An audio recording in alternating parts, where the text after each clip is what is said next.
since you were discussing about these PSUs and all those railway stocks and defense stocks and all, let me tell you, I personally find them now very expensive. Okay, beyond imagination, they are expensive. So people should understand, people should always remember. See, if your view is for 10 years, like Sunil ji said, India story, if you are really playing India story, that means you are playing for a decade. Then it is all right. But you are talking about India story and playing about T2T ka story or BTST story or 6-month story, 3-month story, then you are in problem. Then you should remember, as I always say, that Rome was not built in a day, but Hiroshima and Nagasaki were destroyed in a day. So this is what people should be very cautious in this market. If you have a long-term, I am playing a marathon here. I'm running a marathon. Okay, so I don't mind if my stock goes up from 1,000 rupees to 4,000, 4,000 to 2,000 rupees. I don't mind. You know, but like suppose if I'm playing the momentum, then one has to be very careful. You said defense, railway, Vijay ji, और एक और sector था आपने बोला. नहीं, ये सभी like the stocks are rising on the कि इतना order book हो गया, इतना order मिल गया और वो फटते वो पटेल इंजीनियरिंग का आ गया 1500 का order मिल गया और market का 10,000 करोड़ बढ़ जाता है. That is पागलपन है यार. That is euphoria गया. What nonsense is that? ऐसे होता है क्या यार? Nilesh? Absolutely. Nilesh, while the India story is intact, right? The announcements, the policy decisions have all been solid. But is there any risk which is emanating from the global front, according to you? Because there is a top-down element to it, ultimately. So, let me make just one comment on PSU side. There's no divestment supply right now. Government had sold Mazgaon Dock at 200 rupee and now at 2,000 rupee, there is no supply. At some point of time, divestment supply will emerge, which will cool off the PSU stock prices. Second, from a global point of view as well as local point of view, there are some events which one has to keep in mind. Locally, we have seen monsoon turning deficient in double digit. August was the driest month in almost a century.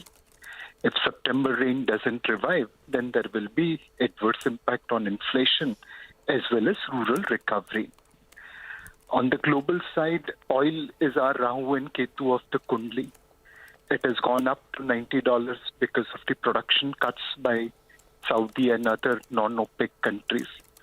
We have ability to bear higher oil prices, but if God forbid they crosses into 3-digit, then there will be some impact on our economy. So we'll have to keep watching developments as it occurs. Market today is undoubtedly combination of flows as well as fundamentals as well as sentiments. And more importantly, there is a Birbal ki kahani playing out. Our growth story is good, but our peers are scoring self-goals. Russia's invasion of Ukraine, China's property bubble, Brazil's communist government, Turkey's ultralight loose monetary policy. I mean, their lines are becoming smaller and smaller, and hence our line looks bigger and brighter. Yeah, you mentioned some important concerns, Nilesh, and it's really it's key to keep that in mind as well. Inflation, as you said, and this week is quite crucial because we'll get the CPI print for us here in India. We'll get the US CPI print, and let's see what happens. Oil has been at 90. We all know that. Bond yields, by the way, the US 10-year yield has been pushing towards 4.3%. So those risks are still on the horizon. And that PSU supply point is very well taken. At what point does the government want to come in and make the most of this party? Of course, the government is the one that's kind of, keeping things in its vault in terms of that equity. So that all those points are really well taken. Sunil, I want to just ask you, something on valuation. So typically we get into that a routine of asking ourselves, where are we now? What is the historic average? I think we're 19 times, 20 times perhaps right now. And then we say, okay, maybe 22 times, 23 times is typically where India peaks out. Is that still the way to look at it? Or could that lead to a bit of an upside trap, which also as investors, we don't want to be in that. We're also looking at a general election this year. The narrative around, PSUs and all that's happening, CapEx, the investment cycle picking up. I mean, CII, FICCI have been making that point that I think we're on the cusp of the private sector capex cycle picking up. So while we want to be very mindful of valuations, we also don't want to come in a upside valuation trap, just too fearful. Your thoughts on this?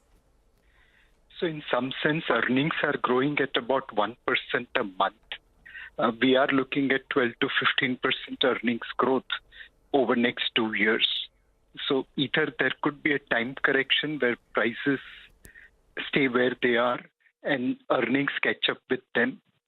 In today's market, where there are more aggressive buyers across local and global investors, it looks like that the momentum might just continue. But if you are investing at this level, please remember that you are not expecting extraordinary returns from the stock market like the past. You are expecting moderate return. So if you are coming with longer term horizon, if you are coming with moderate expectations, then I think you are still fine off. If you are coming with the expectations that last quarter's or last year's return will be repeated next quarter or next month, it might prove to be too much. Okay. Sunil, you quickly want to come in on that? Valuations. Do we have to stick to the historic levels? One is very clearly, I think after 6-8 quarters, we have had earnings upgrade this quarter, and a decent earnings upgrade. And I think our view is, Surbhi, that the second half of this year is going to be a great year. Obviously, Nilesh mentioned about monsoon and all. Save for some disaster happening in the next 1 month or so, our view is that second half from a consumption perspective also should pick up. And election, there is normally higher spending and higher consumption which takes place. And the next 2 years, at least our view is that we are heading to a 16-17% profit growth trajectory. So now if you look at it and if you start discount in FY25, so from October FY25 will become 1 year forward. We are roughly around 18 times 1 year forward, which is like 8-9% premium to the long-term average, but not completely out of whack. So I think valuations-wise, we are quite comfortable. We don't see any major concern. If the growth rate pans out the way most of us are expecting, I think there is still a decent, I would say, room to go even from a fundamental perspective. Vijay ji, last word to you, and I will request you एक बार दोबारा आपने जो सुनाया था वो हिंदी में एक बार दोबारा सुना दीजिए, थोड़े आराम से. Okay. No, because your time is precious, so that is why I was in hurry. As it is, I am always in hurry. So it was like this कि तेजी में है सभी जीनियस, सभी समझते खुद को हीरो, मंदी की आंधी में बनते और बिगड़ते फिर से जीरो. बनने और बिगड़ने में ही नई जिंदगी शुरू हुई है, फिर भी अपने होश न खोना चाहे पार्टी शुरू हुई है. So what I mean to say, long-term party must have begun, like all these pandits are, Sunil ji है, Nilesh bhai, everybody is saying कि हाँ भाई ठीक है, इंडिया का भी growth story चालू हो रहा है, and that is all, of course. So maybe we are it's a new beginning. It could be new beginning for India. लेकिन there would be many hiccups, so don't try to board a train which is running at a 50 kilometer का speed में. So cautious is the buzzword here. So it's the same advice that our parents would always give us, right? Go enjoy, party, but do so responsibly. I think that's what Vijay is saying. Absolutely, and I think it's so well put. Vijay ji, thank you very much for joining us. Sunil, great to speak with you as always. Years of wisdom distilled, in that interaction. Nilesh, always a pleasure speaking with you, and you put out some great points today on this program. Thanks indeed, all of you, for joining us here on CNBC-TV18. Thank you. Well, we'll wrap up on this edition. A closing bell, slightly extended closing bell, but 20,000 in the bag. Thank you very much for watching. Up next, we get you excerpts from our conversation earlier with Ajay Banga, Chief of World Bank, on the sidelines of the G20 summit earlier. Listen.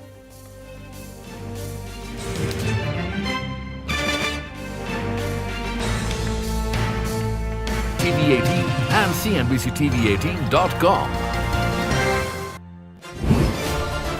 Kotak Mahindra Bank. The stock is down almost 2.5%, and there is a big indication that maybe a large block is going to come very soon.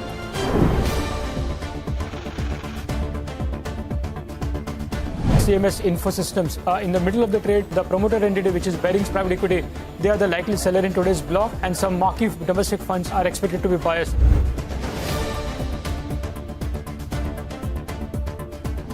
HDFC AMC. For a very long time, there is this anticipation of a large block deal coming soon.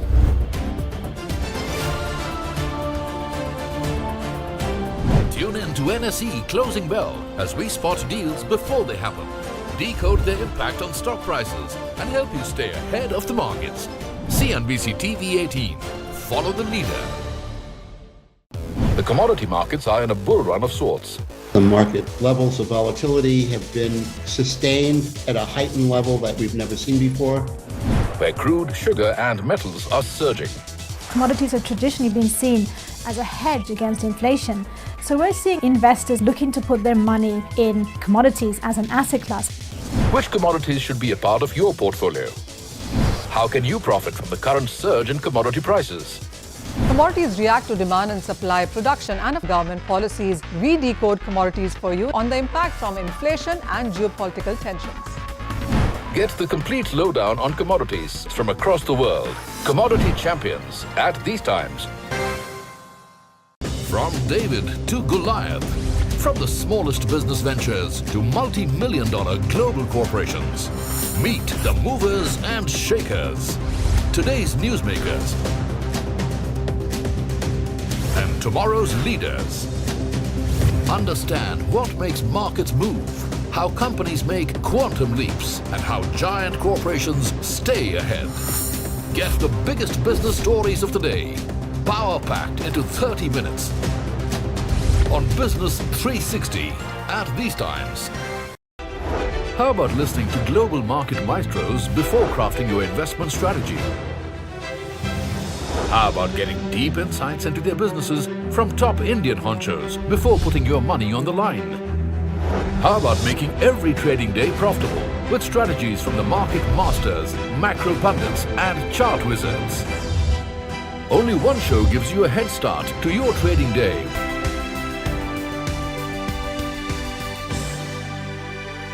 मैं इस declaration को adopt करने की घोषणा करता हूं।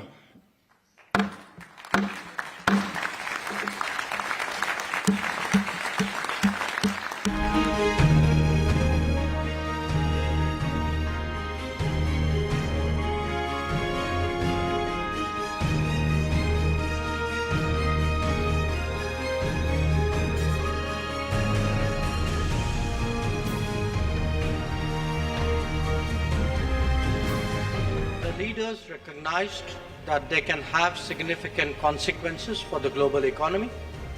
In particular, they dwelt on the ongoing war in Ukraine and the impact it has had. The most ambitious presidency in G20's history ever, because the number of outcomes it has, both the outcomes and the annexed documents are about 112. Which is more than 2.5 times which has ever been achieved before.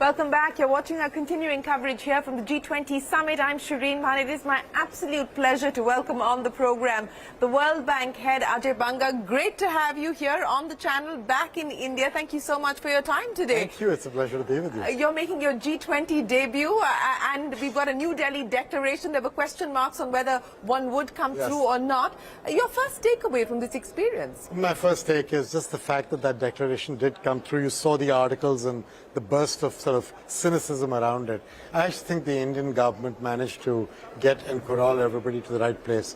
So I think it's actually a bit of a well done by the team, by Amitabh, the Sherpa, but of course by the External Affairs and the PM himself. Yes, I would imagine there's a collective sigh of relief on just getting it done. But 83 paragraphs that deal with a whole host of issues. But para 48 to 53 deal with essentially what you're dealing with, which is reforming multilateral banks, which is the issue of dealing with current challenges, but more importantly, future-proofing multilateral institutions for future challenges and future needs, repurposing, so to speak. Volume 1 done, recommendations done, will be taken up in October. Take me through where things currently stand on that front. So I think there's multiple levels in this. When the G20 laid out the desire for an evolution of the Bretton Woods institutions, the logic, Shireen, was that what we've done for the past 78 years was great, but it's not future fit. for what we need to go to. And so that was the idea.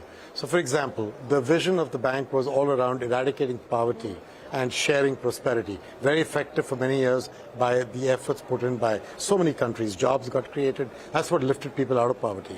COVID and the pandemic and climate change have changed that. So clearly we've got pandemics. Yeah. We've got, climate change. We've got fragility in a war. You've got what happened with food prices. So there's food insecurity, biodiversity loss. When you put all that together, the bank cannot stay focused on trying to solve for poverty without expanding the aperture that it looks through to include these poly crises, because they're impacting each other. Yeah. And I think that's the first big change. It enables the people in the bank and the vision of the bank and the mission of the bank to go broader. Inside that, we've created a real focus on women and young people. Why women? Because half the world is female, and even today in 2023, it's inadequately represented either in management or in the labor force or in compensation or in opportunity at all levels of society across the world. This is not a country-specific issue. Sure. And the young people, because the global south is full of young people, and young people are a demographic dividend if you give them quality of life when they're growing up, education, health, clean water, and then you give them jobs. So we're trying to focus on those two. And then there's the whole issue of how can we work better with other multilateral institutions. I just announced a very big partnership with the Inter-American Development Bank, something that people had not done. But we're going to collaborate on the Amazon, on climate issues in the Caribbean, and on digitizing, a subject close to your heart in India, digitizing governance in Latin America. So it's how we work with other multilaterals, but most importantly, how we work with the private sector. There just is not enough money in balance sheets of MDBs or governments or philanthropy to kind of make the numbers come about. If you listen to people say you need $1 trillion a year in the emerging markets for renewable energy, I mean, there's not enough money in these balance sheets. So you have to find a way to get the capital and the ingenuity of the private sector in. That's why we've got this private sector lab with Mark Carney and Shriti Vadera and 15 CEOs from asset management companies, and Chandra from Tata's is on it, and so on. That's the idea. That's the stage we're at. It's a process. There's a lot going on inside this sausage getting made, but it does require also focus on capital and sweating the balance sheet. From your loan to equity ratios to hybrid capital, portfolio guarantees, green public goods funds, that kind of stuff. So let me try and unpack this sausage and break this up into the critical issue that you spoke of. Where is the capital going to come from?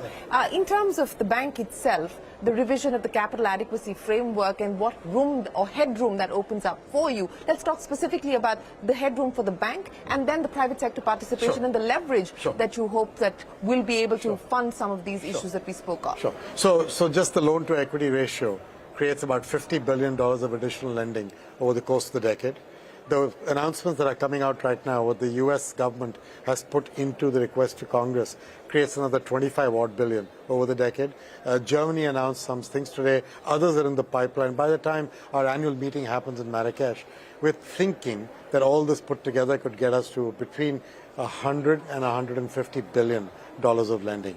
Now, keep in mind, we do about $120 billion of committed lending every year. So this is important, but it's not going to change the world. Yeah, it's incremental. It is incremental, and that's the idea. The idea is to sweat the balance sheet and make it work harder. But there's things you can do. If you originate to distribute in our IFC, then you can leverage the balance sheet over many times again. That work is internal and is beginning as we speak. Then there'll be the issue as we go along. I call this the better bank. If I do what I need to do with the mission and vision, if I do what I need to do with capital adequacy framework, I do what I need to do with how the bank works, then the question is, should we go for a bigger bank? Because then the question that faces the richer world is, what's the limit of your ambition on how you want to drive change in the developing world?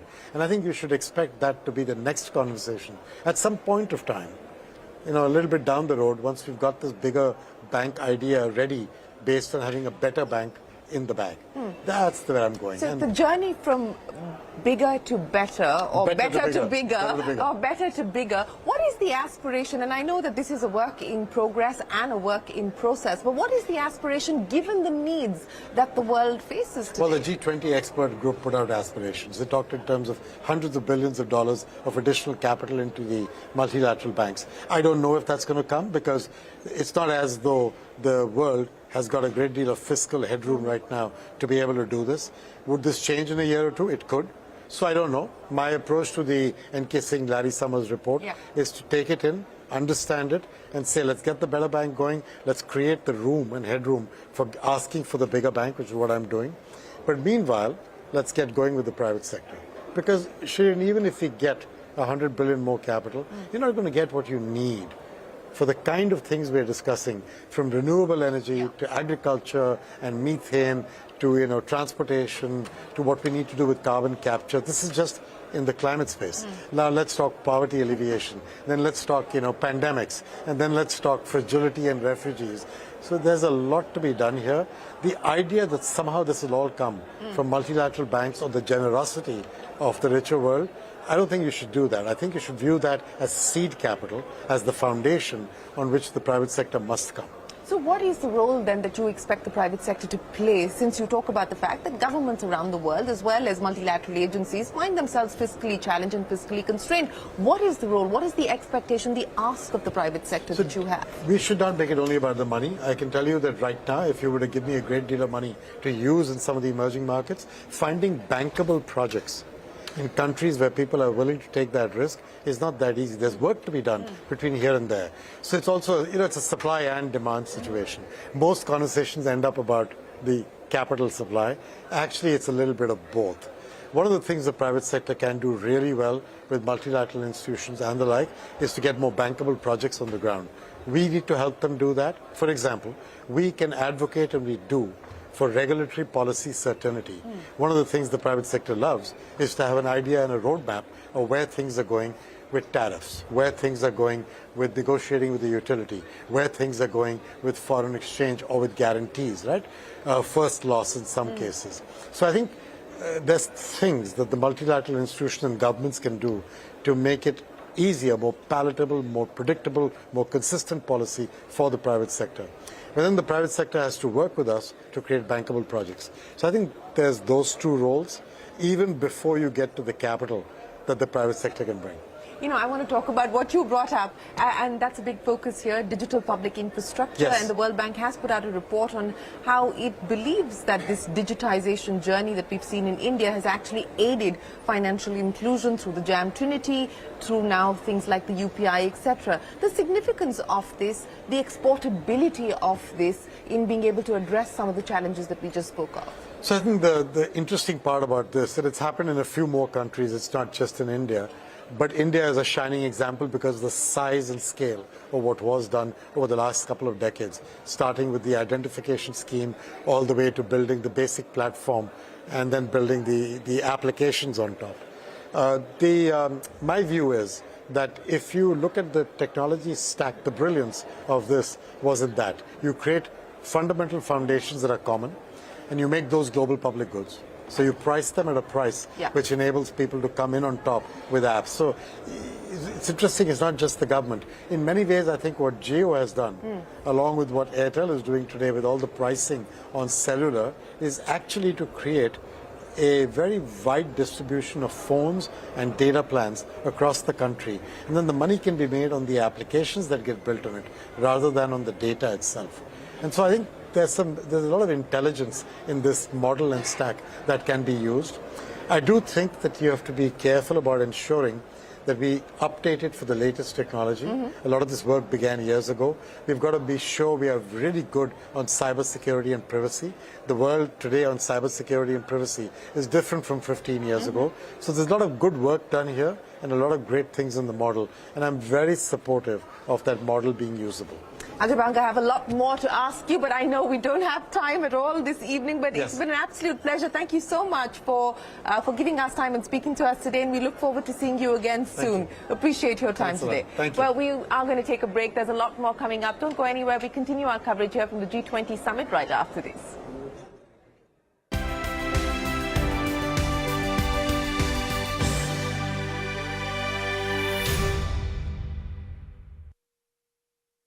Ready to profit.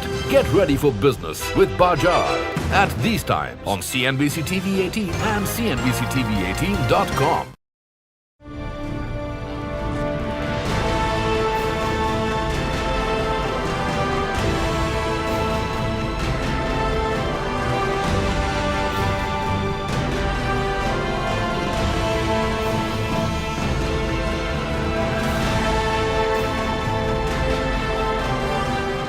मैं Brazil के राष्ट्रपति Lula da सिल्वा को presidency का Gavel सौंपता हूं।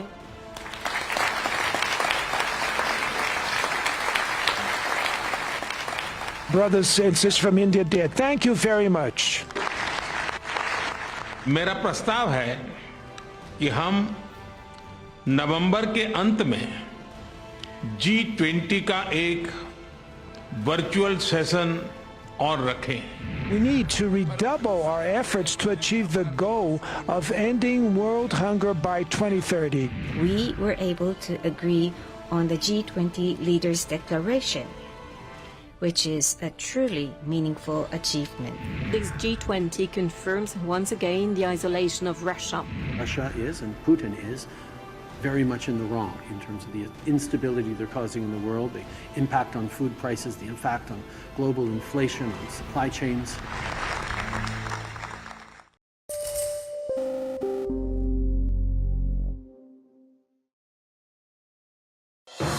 मैं Brazil के राष्ट्रपति और मेरे मित्र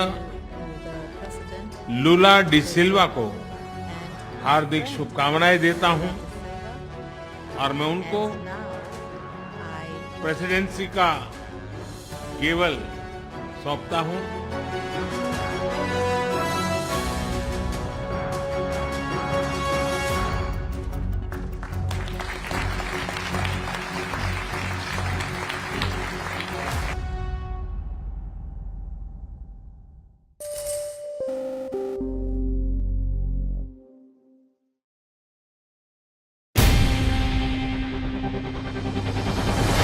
CNBC TV18's most comprehensive and award-winning news show, India Business Hour, drops first on YouTube. So get the first access to the most influential architects of policies and politics, the key newsmakers of the day. Discover the big themes as we decode the business of markets, macros and more. Be the first to go to the heart of all the top stories that drive the day's agenda. Catch the award-winning India Business Hour live every night on YouTube with me, Shireen Bhatt.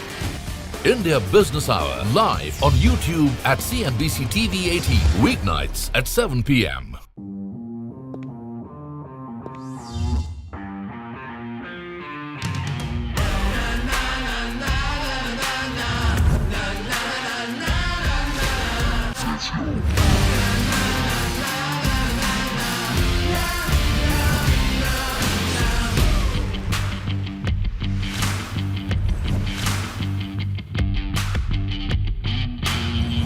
Make informed decisions with comprehensive analysis on the go.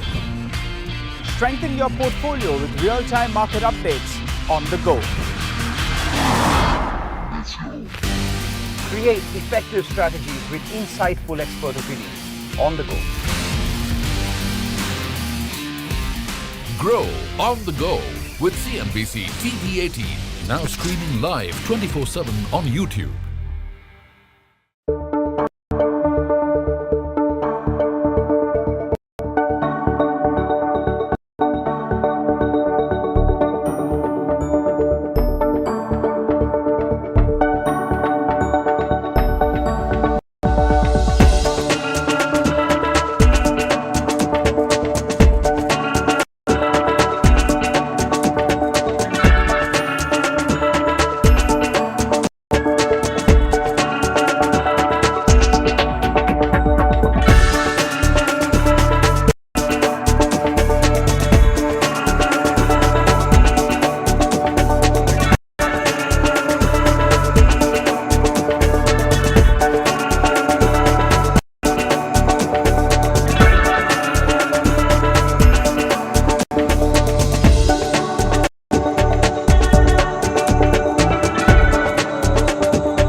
Hello and welcome to Business 360. I'm Arundhati Ramanan and here are the top headlines that we're tracking for you this evening. Market ends at a record high. Nifty scales mount 20,000 for the first time. Financials along with Reliance Industries are the major contributors. Prime Minister Narendra Modi and Saudi Crown Prince Mohammed bin Salman hold the first leaders' meeting of the Strategic Partnership Council in New Delhi. Indian and Saudi companies sign over 24 MOUs from IT, agriculture and pharma, among other sectors. Major milestone for India as the G20 summit comes to a close. A consensus on the declaration, induction of African Union under its presidency bolsters India's diplomatic prowess. Announcement of the India-Middle East-Europe corridor is likely to counter to China's Belt One Road initiative. US-based GQG Partners buys over 5 crore shares worth 479 crore rupees from IDFC First Bank's V. Vaidyanathan. He tells CNBC-TV18 that he needed to pay 229 crore rupees to IDFC Bank to subscribe to stock options, and money from the sale of shares gets directly reinvested in the bank. Jet Airways founder Naresh Goyal breaks down several times in court during his remand hearing in a money laundering case, says he has multiple ailments and requests the courts to let him be admitted in a private hospital. Goyal's lawyer argues that no money laundering took place. The business tycoon's 10-day ED custody ends today. Enough of this dilly-dally business, warns the Supreme Court to SpiceJet chairman Ajay Singh, gives him one last chance for payment of dues to Credit Suisse. Apex Court warns of drastic action if Ajay Singh fails to pay before the 15th of September. Rain deficit of 11% so far makes it the first below normal monsoon for India in 8 years. Met Department expects some improvement in rains in September to make up for the August deficit to some extent. Death toll from the powerful earthquake that rocked Morocco on Friday rises to more than 2,100. Over 3 lakh people have been affected by the quake, as per the United Nations estimates. Residents of Marrakesh sleep on the streets for the 3rd night in a row as rescue operations continue.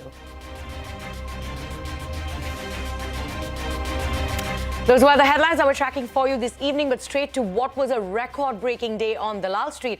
All major indices hit a new peak in trade today. Nifty crossed that 20,000 mark for the first time, gaining over 176 points. Sensex gained over 500 points to go past 67,000. The mid-cap rally continued, and that index hit yet another record high in trade. Here are some reactions from market experts. I think this is time where, yes, on one side we should celebrate 20,000 Nifty, but please remember that this is also time to exercise some amount of caution. As you go down capitalization, valuation should become cheaper. In current market, it is becoming expensive. Lower the market cap, higher the valuation. Generally, such kind of valuation don't last long. So buy quality, buy stocks at reasonable price, buy stocks with a longer term horizon, not with the momentum, and enjoy the party, but be responsible. You know, all milestones are good, and particularly a happy occasion when the milestones are on the positive side. So I would say it's just a number, 20,000, but it's definitely a big number. And I think it's clearly reflecting obviously the strength in the economy, all the good things which are happening from the leadership of the country perspective in terms of growing India's importance in the global economic order, as well as the focus on growth. And obviously, you know, despite the Nifty being at 20,000, it's not that we are in a crazy kind of a zone, at least as far as the Nifty P multiples are concerned. So I think all in all, it's been a pretty good, I would say, the past few months. So we are at a record high, but what's next? Prashant Nair is here with some interesting data. Prashant? Thanks very much for that. So finally, the wait is over and we made a new all-time high, which the previous high was 19,992. And of course, consequently, after that, we hit that 20,000 level as well. So, it's a number, right? 20,000. As you keep going higher, you will scale newer and newer peaks. But it's also, you move from talking and speaking out the Nifty values in 19,000 something to 20,000 something. So in that sense, it does feel good. Let's just quickly take a look at valuations and where we stand right now. And this is a very cursory first cut kind of look.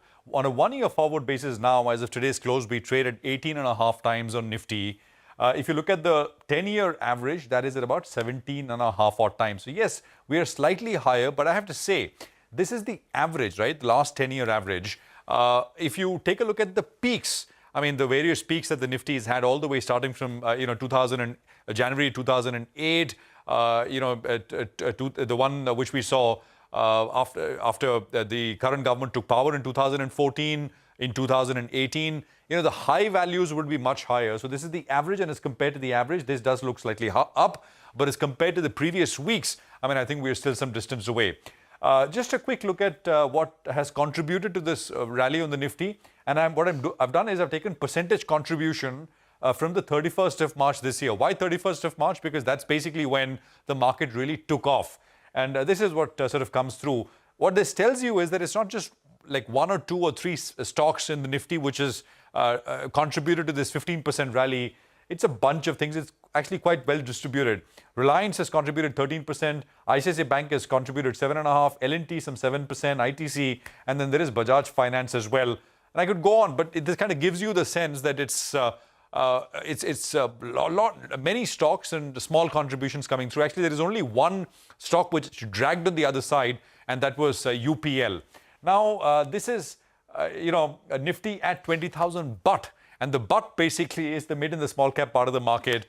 And this is the reason why many out there believe that perhaps it is time now for large caps, the Nifty type of indices, to do better and better as compared to broader markets. Look at the Nifty is up 15% since the 31st of March. Mid cap index is 38 and the small cap index is up 44%. Right? I mean, so far outperforming what the Nifty or the large caps have done. And that's the reason why many veterans believe that perhaps sectors, large weighted sectors like banks, large cap IT, etc., are places to be, which perhaps will do a little better going forward. Back to you. All right, Prashant, so Nifty, they're hitting a new record high. Thank you so much for those details. On that note, it is time for us to head into a short break. But coming up next, a special conversation with India's G20 Sherpa, Amitabh Kant. On the other side, stay tuned for that.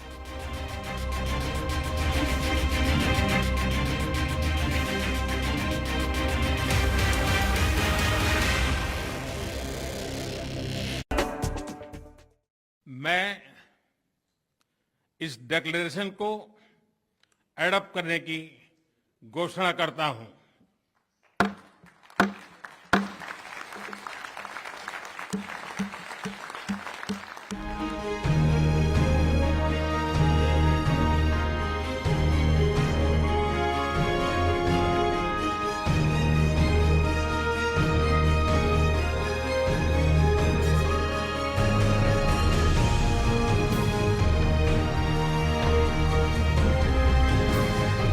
Leaders recognized that they can have significant consequences for the global economy. In particular, they dwelt on the ongoing war in Ukraine and the impact it has had. The most ambitious presidency in G20's history ever, because the number of outcomes it has, both the outcomes and the annexed documents, are about 112. Which is more than 2.5 times which has ever been achieved before.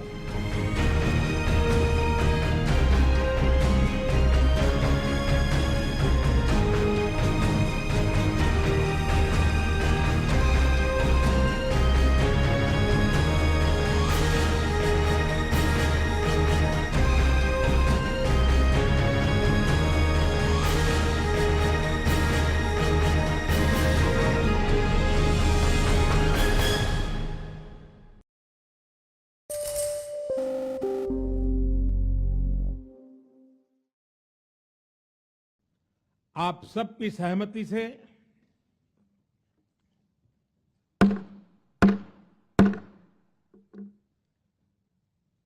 आगे की कार्रवाई शुरू करने से पहले मैं African union के अध्यक्ष को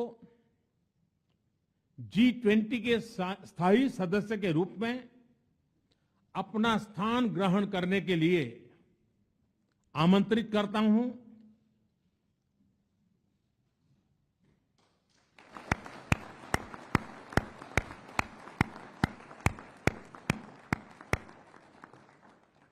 Excellency,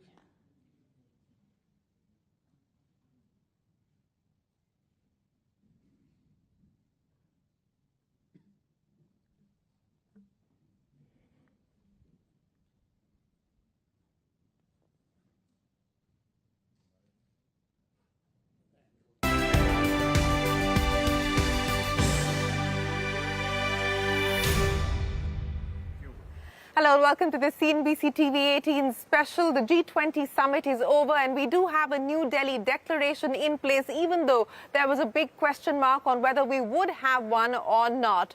A lot of credit to the team that's been working, that's been burning the midnight oil to get that done. I have with me the Sherpa of the moment, Amitabh Kant, India's G20 Sherpa. The Sherpa is known to traverse treacherous trajectories across the Himalayan, and that is what Amitabh Kant has done as far as diplomacy is concerned. Mr. Kant, first of all, congratulations and many thanks for joining us here on the program. I want to start with that afternoon on Friday where you had that press conference. You were sitting there, the Foreign Secretary was there, the G20 coordinator Harshvardhan Shringla was there, and everyone kept asking you the same question. Will you arrive at a consensus or not? At that point, when I looked at your body language, you were, of course, saying the right things that you would be able to hammer through a consensus, but your body language suggested that you weren't that confident. Am I right? Well, it was very tough. It was very complex, but I was very sure that I'll push it to the limits. The good thing was that I'd already worked very hard on all other issues.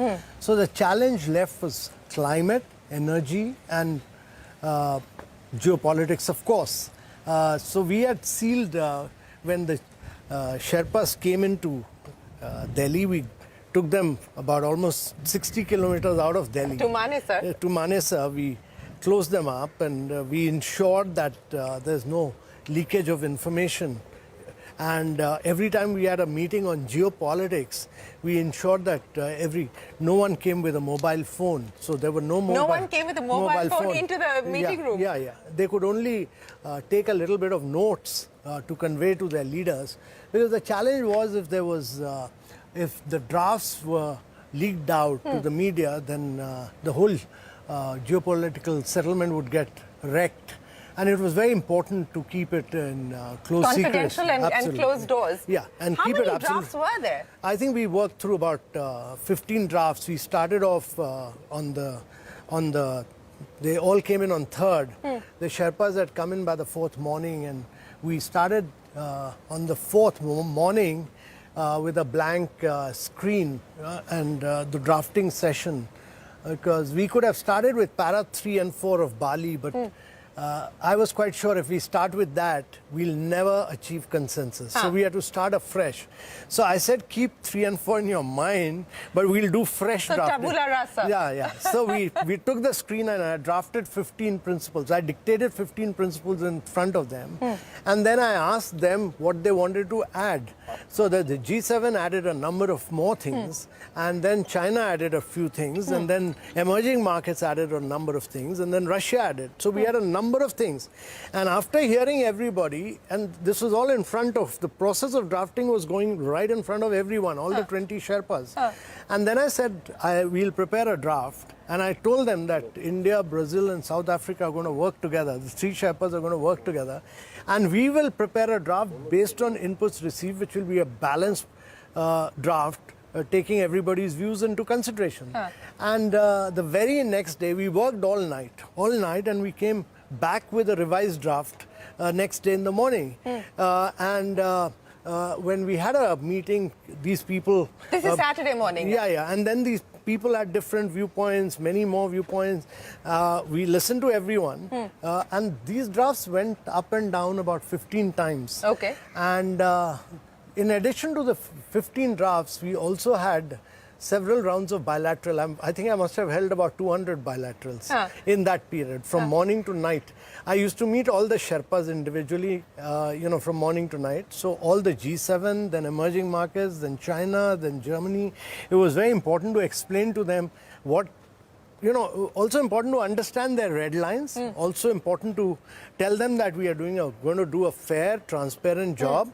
And we kept listening to everyone, hearing everybody, and telling them what the challenge from the other side was.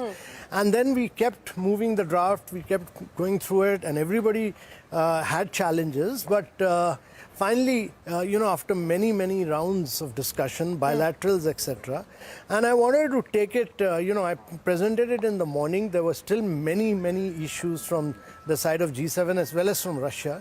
And finally, we heard everybody out. We took the draft, we sent it to Moscow. They had a number of issues. They had a number of issues on this because we had brought in direct principles of territorial acquisition, of territorial integrity, of sovereignty, of political independence. So but actually, it was nowhere close to Bali. Yeah, but if you look at, it's important to understand that the statement recalls Bali. And then it takes it to another level. Saying we reaffirm our positions. And then says that there must be territorial integrity, there must be sovereignty, there must be political independence, there should be no territorial acquisition. So actually it's a far more stronger statement than Bali ever was. Bali may Ukraine doesn't see it that way. Ukraine doesn't see it that way. No, Ukraine may not, but you have to read it along with Bali. Ukraine wants outright condemnation, deploration. It can't be that G20 starts condemning, deploring its own member. Even in Bali, it did not do that. It used the UN resolution to condemn. But we've quoted the UN resolutions also. So we quote the UN resolution, we recall Bali, and then we move on into the strong principles. And our view was that it's important at this point of time to bring moderation. Emerging markets got together to say that for us, developmental issues are more important, growth issues are more important. SDG implementation is far more important than just focusing on one issue of the war. And we kept telling the G7 that for you, war may be important, but for us, growth, development, progress, implementation of SDG, digital transformation, all this is really the key to the future. And if we are not able to handle these issues, we don't want to touch the issues of geopolitics. And finally, we were able to convince them. But to my mind, the reading of the geopolitical paras is very strong. It's very leaders-like. In a leader statement, you don't give voting pattern. You don't give, you just don't start saying some, many, few, which had happened because there was no other option. But I think we have moved on from Bali. We've moved on from Bali into a statement which is truly, where the ethos is Indian, because it also talks about one family, one future, and one earth, one family, one future. It also talks about today's era not being of war. That's how it ends up very strongly. So to my mind, it's a very strong statement, and it's important for people all across the world to read it again and again and again, realizing that it recalls Bali, realizing that it also quotes the UN resolutions, realizing also that it pins down everyone in the world, including Russia, to not have territorial acquisitions, to have territorial integrity, to have political independence, and to have sovereignty of nations. You said that in many ways it was the emerging world that came together because they saw this as an inflection point, that look, we need to focus on priorities that are important to us. But what did it take to actually get the G7 to see it that way? So one is that constant talking, constant interaction with the G7, that we believe in certain principles. We believe in the UN Charter. We believe in the UN principles. And we wanted to reiterate that. We also recall Bali. It's not that we don't recall Bali. We also reaffirm the UN resolutions. All is there. So you don't have to repeat Bali all over again. You had moved on. We are a year on. We have seen that Bali statement didn't even last 30 days. From the first meeting till 14 ministerials we've had, the Bali para, we have not been able to have consensus on the Bali para. What use of a resolution which is only on paper and we are not able to achieve? We wanted a resolution which will have longevity, which will stand the test of time, which both sides will really understand. I don't think this kind of a work could have been done by the UN Security Council or the United Nations, what India has been able to achieve. Why do you believe that's the case? Why do you think that India was able to do what you believe the UN Security Council could not have achieved? I think because India was a voice of moderation. India brought Brazil, South Africa and Indonesia together. We brought all the emerging markets together. We brought Saudi, we brought Mexico, we brought Argentina, all of them together. And finally, we brought China together into this. And we put pressure and everyone agreed. And 20 countries agreeing on the Russia-Ukraine issue. Unbelievable. You know, on China specifically, and you said that Moscow had a lot of problems even with the final draft that was finally put out. But what about China and the fact that China came on board? So China, we were constantly in discussion with them bilaterally. We had several rounds of discussion. They had told us that they will agree to this in case Russia agrees. They were fully backing Russia. They would have not agreed to this if Russia had not agreed. And when we had convinced Russia entirely that it was good for them to fall in line, they had issue till about 3:30 in the morning. So we had to spend time with their negotiators till 3:30 in the morning. 3:30 a.m. So you were talking to the Chinese negotiators? No, to the Russian negotiators. Okay. We convinced them finally, and then we told the Chinese that the Russians have agreed. So Chinese agreed, but they had a bilateral issue with USA.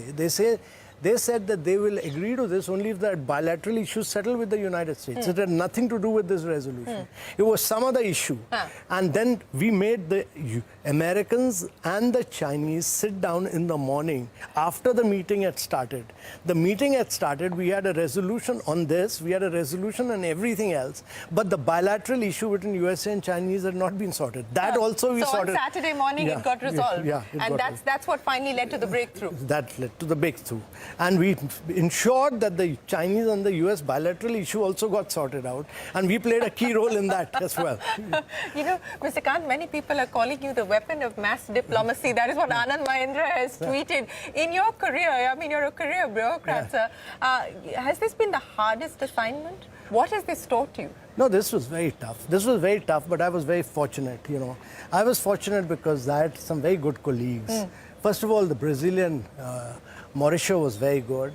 The South African Zain, the Sherpa, was outstanding international legal expert. And on our side, we had Nagaraj Naidu, who was an outstanding civil servant. He has experience of the United Nations, so he's top class, really top class drafter. And I had Enam Gambhir, who's very motivated, enthusiastic, who was never pessimistic. So always looking forward. So you needed to have a lot of guts, you needed a lot of courage, and you needed to be a risk taker. I just took the risk. In the ultimate analysis, finally, when the last meeting ended in the night, I just told them, this is the draft which my leader has seen. He agrees with it. And I just pulled all the strength of my leader, and that's the Prime Minister. And I said, my leader wants all consensus. He doesn't want a divided G20. He doesn't want a wrecked G20. He wants only a consensus. And this is the final draft with 4 of us. And by that time, Indonesia joined us.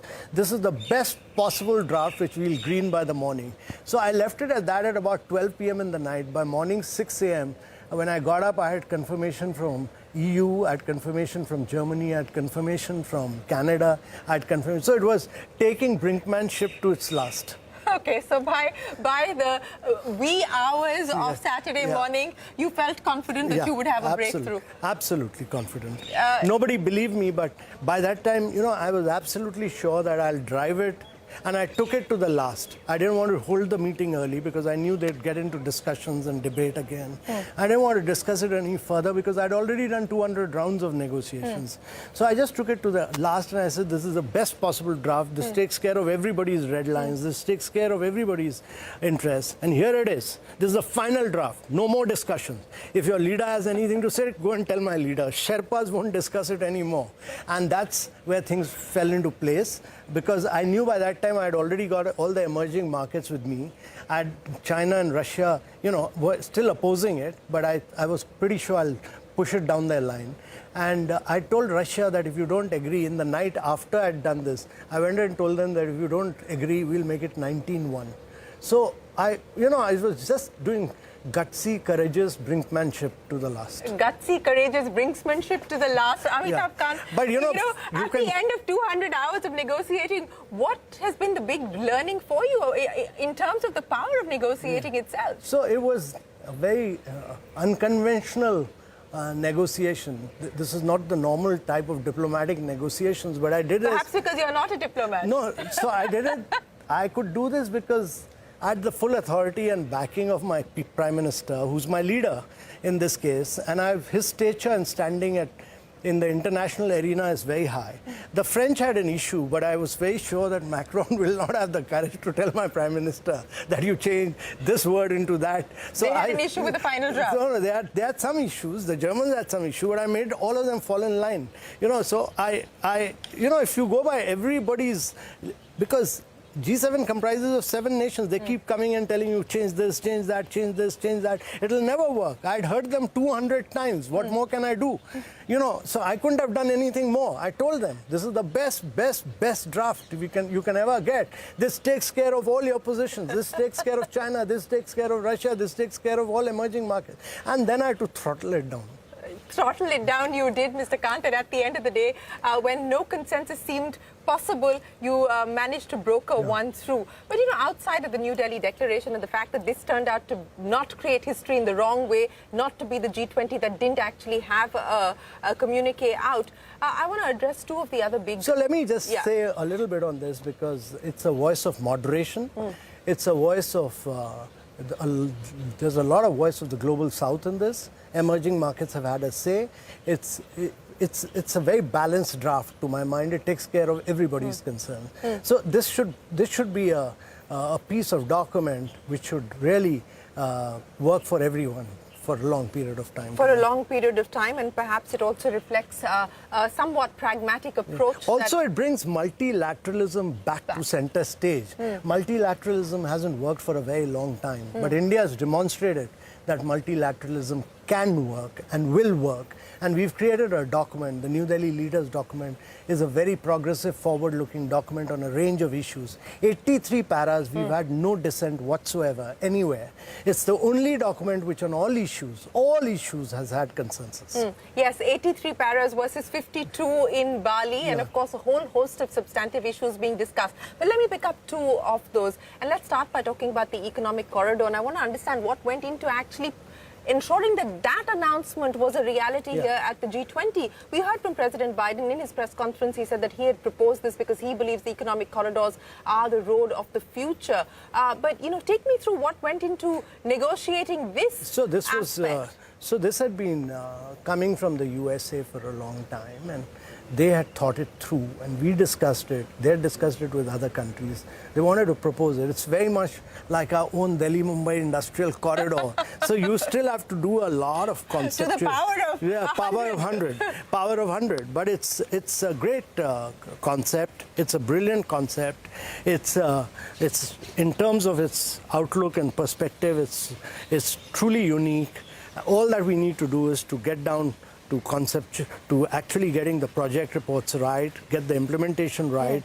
It can have a huge impact globally, and it can be greatly beneficial to India in the long run, this corridor. So who was steering negotiations as far as the corridor was concerned? Of course, it was proposed by the US. They've done a lot of work on it. They had come to me initially, but I was very, they had discussed this several times, and then finally it was driven by the NSAs, because we were caught up in G20 at that point of time. But all of us were involved in this, and NSA drove it, MEA is involved, everyone is involved. This is also, in a way, perhaps one of the most significant challenges to China's infrastructure muscle and infrastructure diplomacy and the Belt Road Initiative. What was the approach? What was the thinking as part of negotiations? Was that in the backdrop all the time as you were negotiating this agreement? So, couple of things. One is that Americans wanted this. They were very clear. We were keen that this should go through. It's in the interest. There were many other countries, the Germans, the French, the Saudi, the Omanis, all wanted it. And therefore, we pushed it through. But it's important we use the G20 opportunity to have this rolled out. But still a lot of spade work needs to be done in terms of its proper, projectizing. Yeah, this is a conceptual level at this point So in time. you need to take it to its execution level, and then finally take it to its financing, and then getting the private sector involved. So a huge amount of work still needs to be done, but it's a phenomenal project in terms of its scale, in terms of its bandwidth, in terms of its long-term impact. It's a great project. But, what you've just articulated as the positives, the pros, the scale of aspiration, the length and breadth of what is hoping to be done. Could that also then be the pitfall in terms of execution and the execution challenges linked to it? I think what you need now is to truly spell out the broad contours, get detailed project reports done,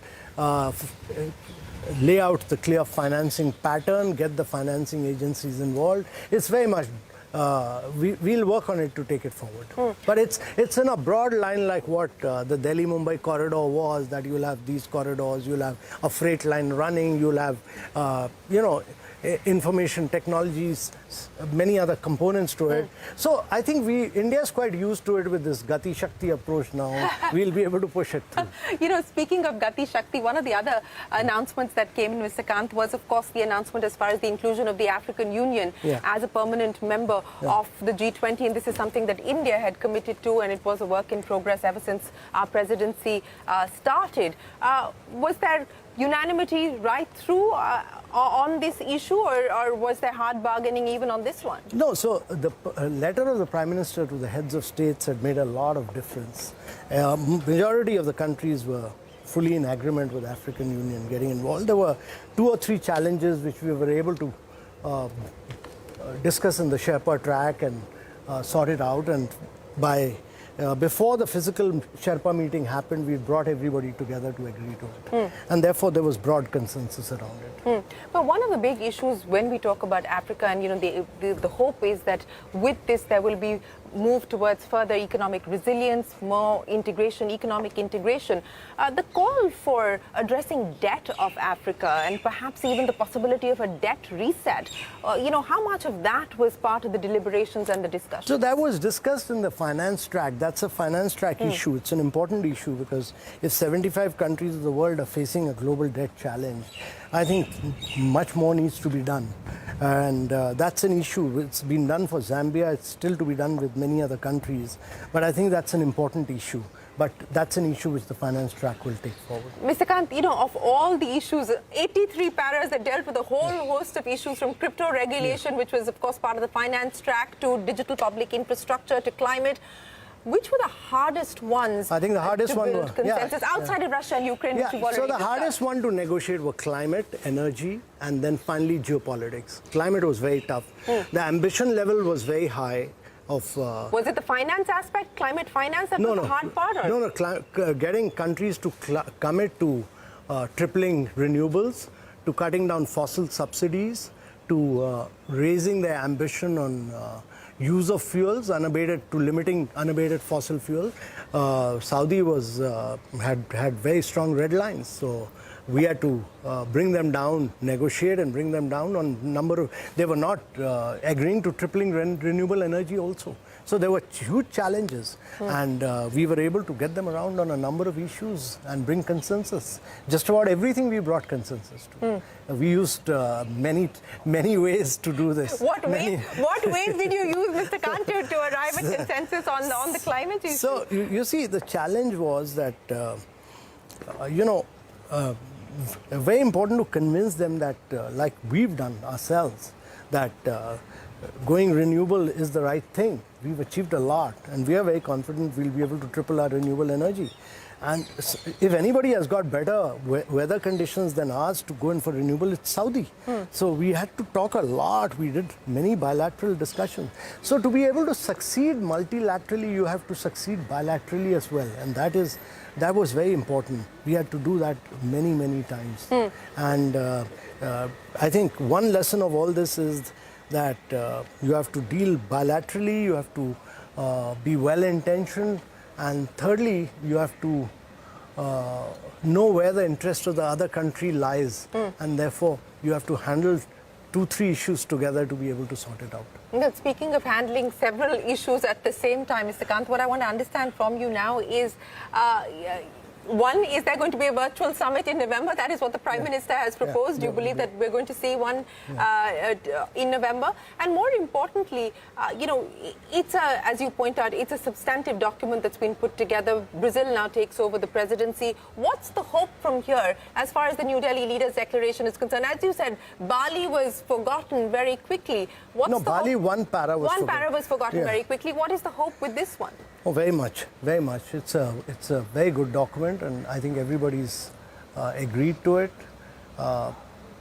in Bali, there was no consensus on global debt. There was a footnote of China. China agrees to global debt issues here. And many other issues, there's full agreement, so we'll be able to take it forward. And it's good that the Prime Minister said that get into focusing on implementation now. So if we get into focusing on implementation, we'll be able to make another headway before we get into the virtual summit. And then Bali has agreed to take all these recommendations forward for Brazil has agreed to. Brazil has agreed to take them forward for implementation. They're taking forward our startup working group, our women working group. There's a huge recommendation on women-led development and gender equality and women empowerment. There's a huge focus. No document in the world has had such a huge, overwhelming emphasis on gender equality and women empowerment and women-led development as our document has. There's a huge focus on Green Development Pact, which nobody has talked about, but there's a huge emphasis on Green Development Pact. You know, many that I spoke to during the course of the last 3 days were in agreement that, the G20 post-India perhaps is going to look very different in the manner in which these summits are held. 200 meetings across 60 different cities. Nothing like this has ever been done before and perhaps may not be done again. We don't know, but there seems to be a question mark on that. What was the idea behind this kind of showcasing that we attempted to do? So, our Prime Minister has a different vision, and his view was that we should use this opportunity to really involve all the states, over 60 cities who can then improve their infrastructure, their drainage, sewage, solid waste, and make it a people's presidency and involve the citizens through model G20s, have quiz contests, have essay contests, which we've done through the years. So every student now knows what are our priorities, what is G20. And also on the content side, he had very clear views about building in the India narrative on how to make it human-centric, globalization, how to focus on digital public infrastructure, and even the exhibition that you saw here was all about the digital public infrastructure. So he was very clear that we need to push the India narrative in this. What do you think is the biggest takeaway that world leaders, that people who have attended not just the final summit, but over the last 200 meetings, what do you believe is their big takeaway as far as India is concerned? So I think eventually everything falls down to the final document, because that's the living legacy of your whatever you do, and that truly is the voice of the global south. That speaks the voice of the emerging markets. The document that has been written there is totally the voice of the developing nations for the first time. It's a voice which truly balances out the interests of the developing countries, and that's a remarkable feature of this.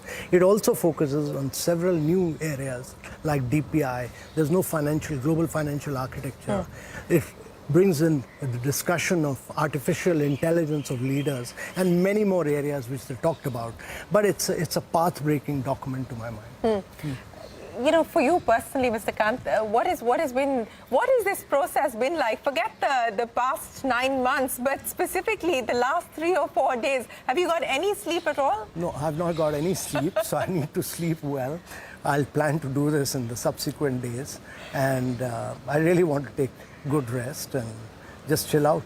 Just chill out, yes, I would imagine. But it's very difficult to do this with the Prime Minister putting us back into action for, he's saying that there'll be a virtual summit, you get down to work, so I don't think I'll even get sleep. Yeah, I don't know how much time we'll get to chill out, but Shashi Tharoor tweeted saying that the IFS lost a diplomat in you, Mr. Kant. How do you respond to that? No, he's very nice of him to say that. I have great regard and respect for him.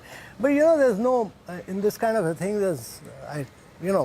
I responded to him, which was that there's no IFS or IAS in all this. It was all about team spirit, and it's about working for the country at the end of the day. So we work.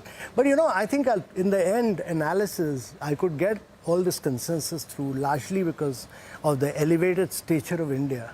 And I think the stature and the standing of the Prime Minister as the leader, because I'm only a Sherpa, I'm the Sherpa to the Prime Minister. So his standing and his stature really of being a Prime Minister in a democracy with very high people's credibility, very high, that enabled me to push through a lot. I took risks, but I think behind me was my leader standing, whose vision helped me to push it through. So at the end of the G20 presidency, where do you believe India finds itself? I think on the top of the ladder, because no other country would have been able to achieve consensus which India has achieved. I don't think any country in the world would have been able to achieve what India has achieved under Prime Minister Modi's leadership. What next for Amitabh Kant? Well, I just want to relax and read and write. I'll probably write a book another book on my experiences. The making of the G20 New Delhi Leaders Declaration. Probably. That could potentially be a bestseller, Mr. Kant. Always a pleasure. Thank you so much for joining us. Congratulations, and we hope you get some well-deserved rest. That is India's Sherpa for the G20, Amitabh Kant, giving us a behind-the-scenes account of what it took to actually get the New Delhi Leaders Declaration in place. It was down to the wire, with consensus being forged at the very last moment. That really was a very in-depth view of what it took 200 hours of negotiation to ensure that we did have consensus at the end of India's G20 presidency. That's it then on this CNBC TV18 special from all of us here on the team. For now, goodbye and thanks for watching.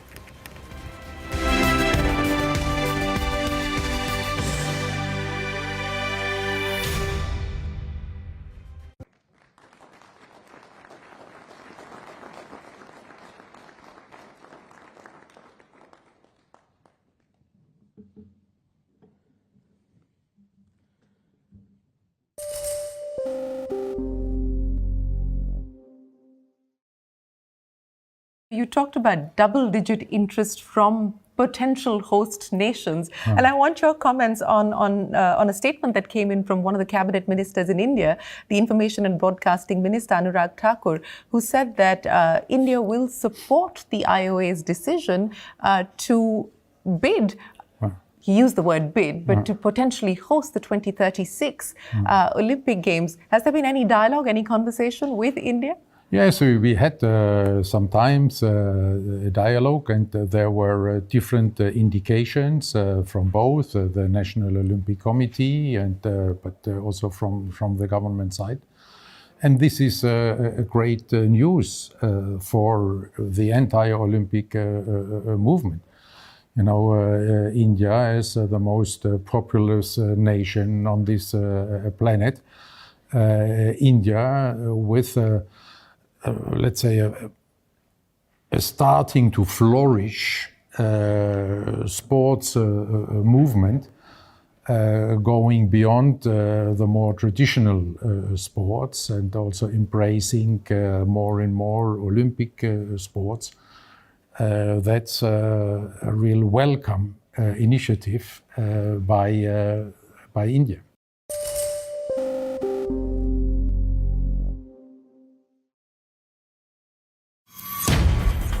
A show that is unmatched. We tell you stocks to watch out for and which sectors are impacted. Thought-provoking. In India, the allocation to equity is about 5 to 10%, which is not beating inflation. So investing aggressively, you can actually look at even beating inflation.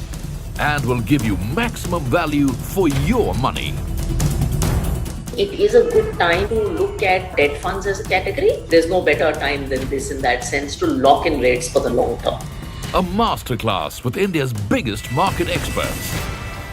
Smart money at these times. The last hour. Anything can happen between the bells. But what happens during the last hour is what matters the most. The biggest market swings. A close-up look at what's driving them and how the investors are reacting. Watch the most seasoned market mavens guide you through the most important hour of the trading day. NSE Closing Bell. At these times, only on CNBC TV18 and CNBC-TV18.com. It's Kotak Mahindra Bank.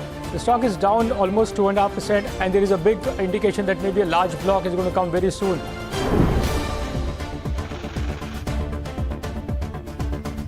CMS Infosystems. In the middle of the trade, the promoter entity, which is Barings Private Equity, they are the likely seller in today's block, and some marquee domestic funds are expected to be buyers.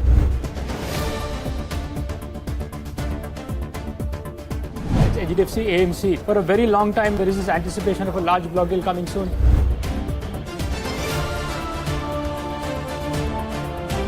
Tune in to NSE Closing Bell as we spot deals before they happen. Decode.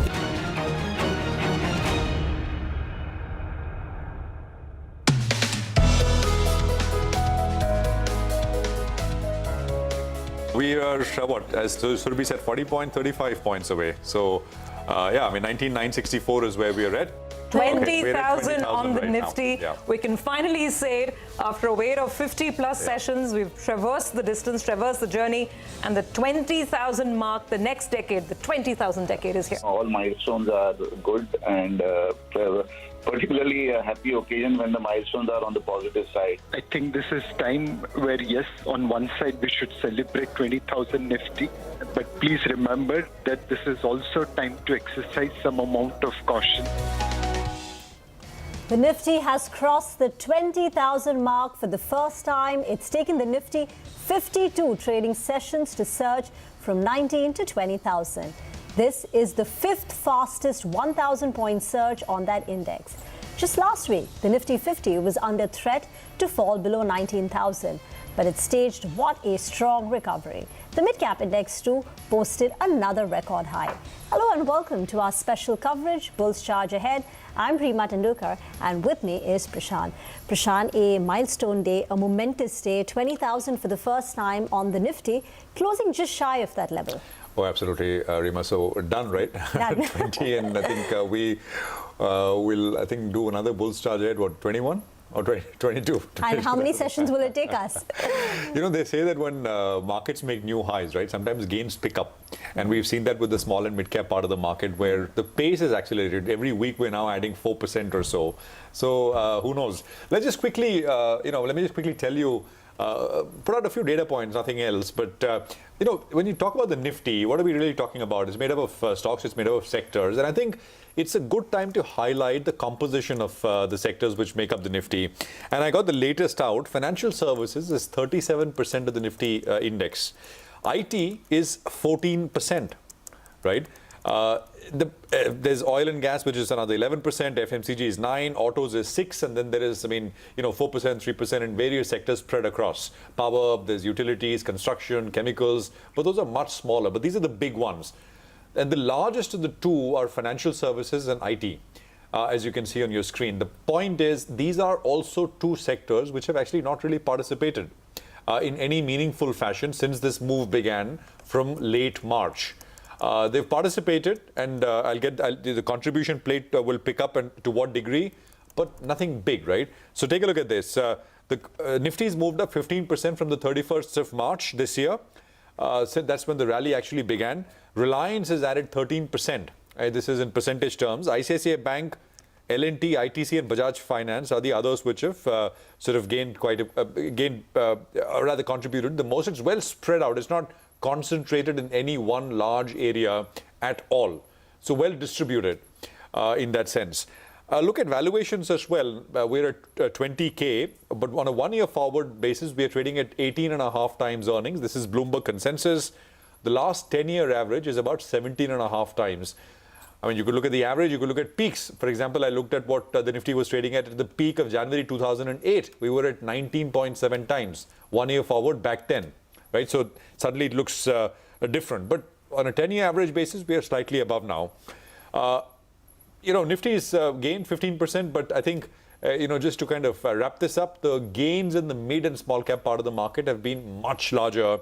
The mid cap index is up 38% from the 31st of March against Nifty's 15%, and the small cap index is up 44%. So you're looking at humongous gains on these, broader market indices as compared to Nifty's 15%.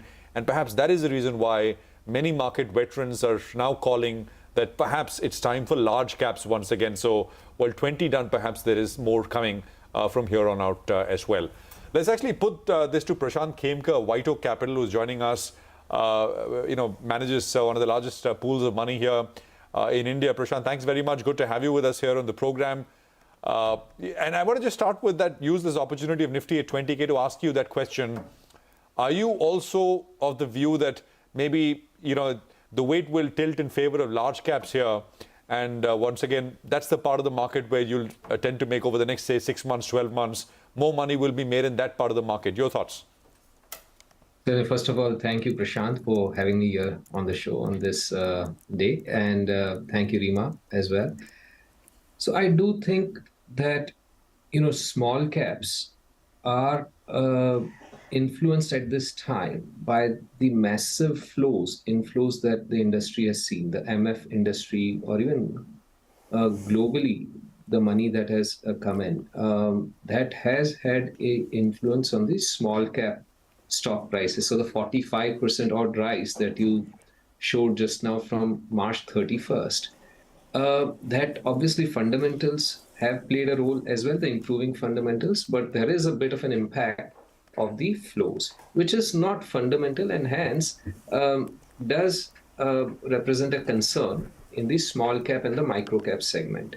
Because that's a segment of the market where liquidity is challenging, and if you have a flow as large as we've seen over the last 3, 4, 5 months, it can push up prices. But on the other hand, large caps, I don't think we've seen anything of similar kind. And so there the prices are, in our view, more fundamentally determined. And if you add the two together, then yes, going forward, we do think that there's a possibility a certain section of small caps might come under pressure in any kind of a downtick on the market. I know we haven't seen much of a sustained downtick in some while, but these always come when they're least expected. And under such scenario, you might see that segments of small cap buckle, whereas large caps might hold a lot better and rise from there. So to your question, yes, at this point in time, I think the relative outperformance of small caps would be difficult to sustain going forward. Prashant, hi. Would you want to elaborate on which section of the small cap universe could buckle under pressure? And a follow-up question, how have you played this rally that we've seen in the last 6 months in terms of the large cap till the mid, small cap? What have you bet on? Certainly, Rima. So first of all, the second part of the question, we are always structurally greater allocation in our portfolio to small and mid caps, not because we believe small and mid caps would outperform large caps over time. Over time, they all tend to perform more or less in line. But we do believe for a good investment team, a strong investment team, the alpha opportunities are higher in small caps and mid caps.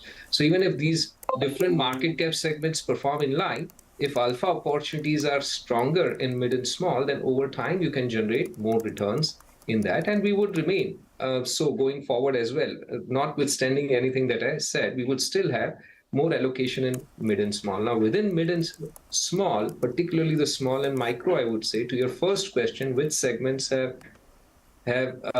seen extraordinary rise, which could be beyond what fundamentals might justify. And again, don't have very strong view on this, but we do think the deep cyclicals, some of the industrial and infrastructure and capital spend oriented companies, be it in engineering and construction or anything related to defense. Again, I'm not saying for a second that all names in these segments are blown out of proportion, but yes, there are pockets within these segments which are stretched. And if you add to that some leverage, financial balance sheet leverage, those kind of stocks have done even better, as you see, when there are strong rallies in any segment of the market. So I would be more careful and be more concerned in some of these deep cyclical segments of the market that I just mentioned. Prashant, but would you say that both the investment cycle in specific sectors in the economy, it's what we're seeing is perhaps something different? Like take railways, for example, right? Roads, of course, has seen a sustained momentum for some time now, for the last many years. Railways perhaps is newer in that sense. Defense, indigenization is a big thing. So there is real stuff happening. It's just that markets tend to overdo it. Is that the complaint, really? Exactly, Prashant, exactly. So it's not that there is no underlying fundamental improvement for this sector. The fundamentals are definitely very positive, and you are going to see some of the strongest top line and bottom line growth in these segments.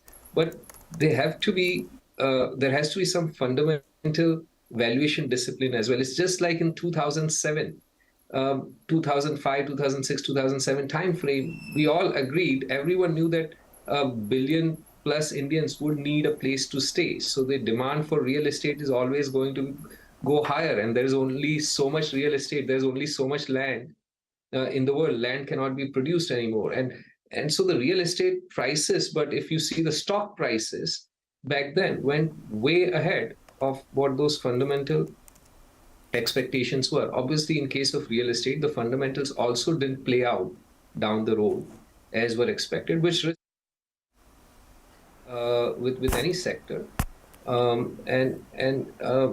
You know, even if those fundamentals were to play out, there is risk that the valuations at this time might be extrapolating for far too long the high growth rate in these segments. These are ultimately cyclicals. So the last 18-20 months, Prashant, belong to these deep cyclical names, which have done very well, many of them in the PSU names.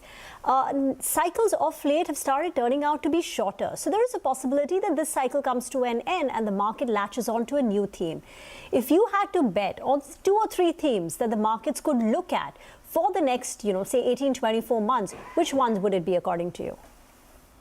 Certainly, Rima, we don't have a style of betting or thematic investing or betting on themes where we structurally find great opportunities over the last, let's say 16, 17 years, and we believe that would remain the case going forward as well. You can think of these as multiple themes, maybe more than 2 or 3.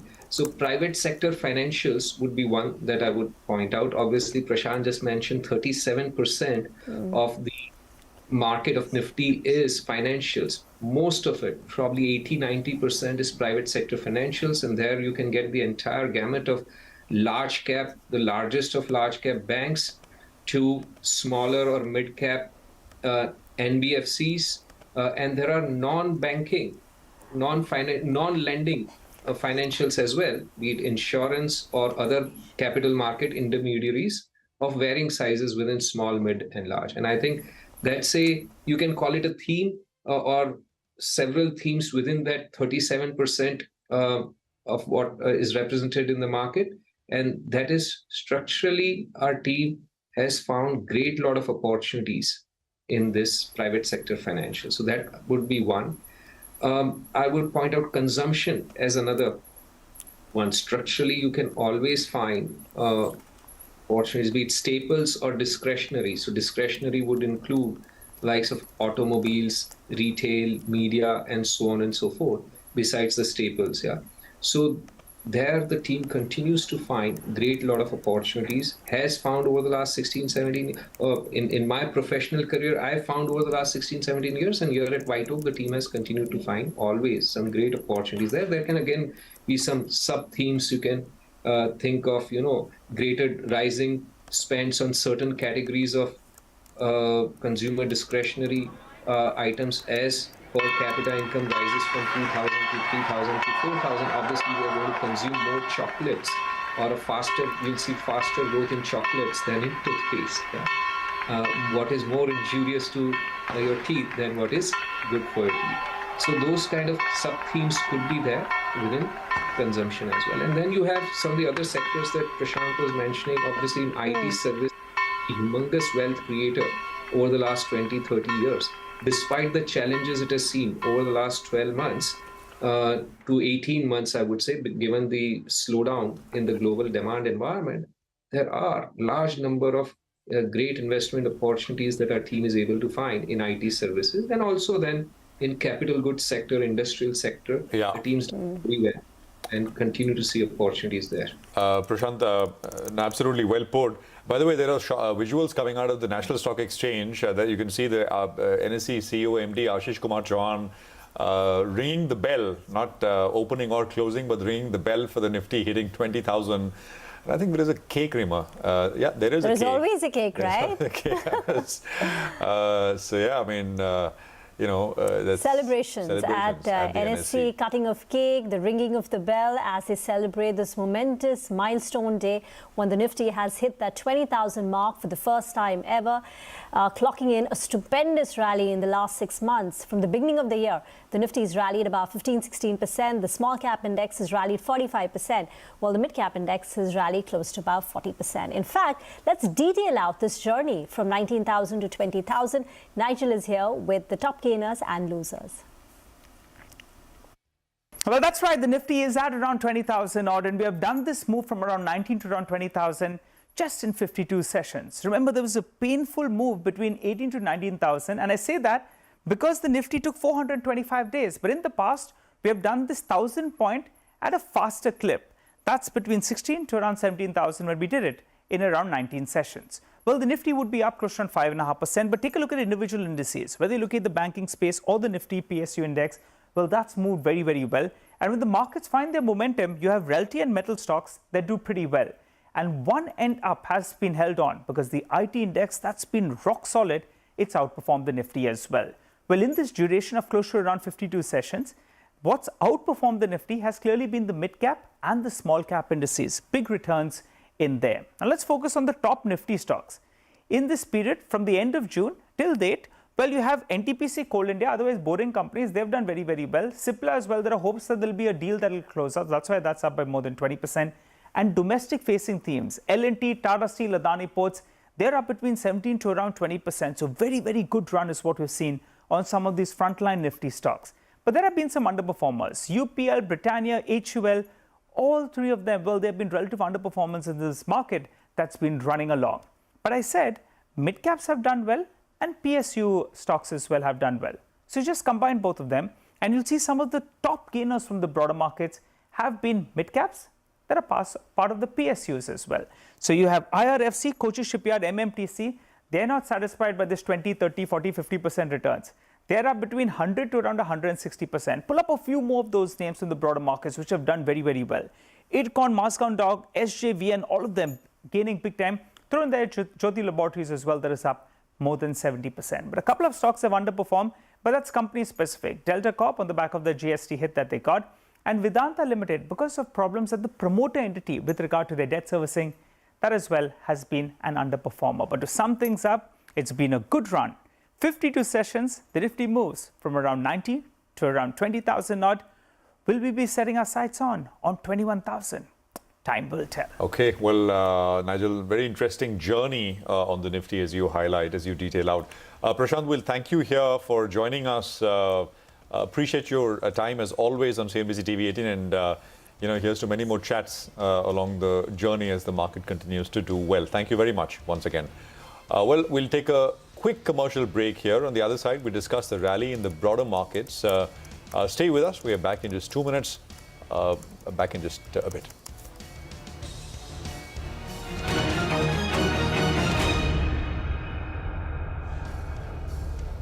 Prices and help you stay ahead of the markets. CNBC TV18. Follow the leader. The commodity markets are in a bull run of sorts. The market levels of volatility have been sustained at a heightened level that we've never seen before. Where crude, sugar and metals are surging. Commodities have traditionally been seen as a hedge against inflation. So we're seeing investors looking to put their money in commodities as an asset class. Which commodities should be a part of your portfolio? How can you profit from the current surge in commodity prices? Commodities react to demand and supply, production and government policies. We decode commodities for you on the impact from inflation and geopolitical tensions. Get the complete lowdown on commodities from across the world. Commodity champions at these times. From David to Goliath. From the smallest business ventures to multi-million-dollar global corporations. Meet the movers and shakers. Today's newsmakers. And tomorrow's leaders. Understand what makes markets move, how companies make quantum leaps, and how giant corporations stay ahead. Get the biggest business stories of the day, power-packed into 30 minutes. On Business 360 at these times. How about listening to global market maestros before crafting your investment strategy? How about getting deep insights into their businesses from top Indian honchos before putting your money on the line? How about making every trading day profitable with strategies from the market masters, macro pundits and chart wizards? Only one show gives you a head start to your trading day. Get ready to profit. Get ready for business with Bajar at these times on CNBC-TV18 and CNBC-TV18.com.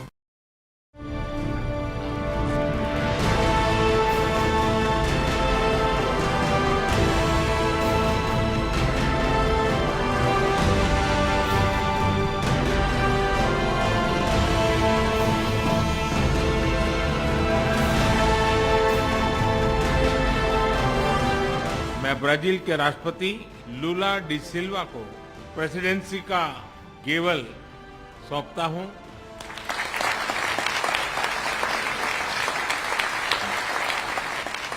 Brothers and sisters from India did. Thank you very much. मेरा प्रस्ताव है कि हम नवंबर के अंत में G20 का एक वर्चुअल सेशन और रखें। We need to.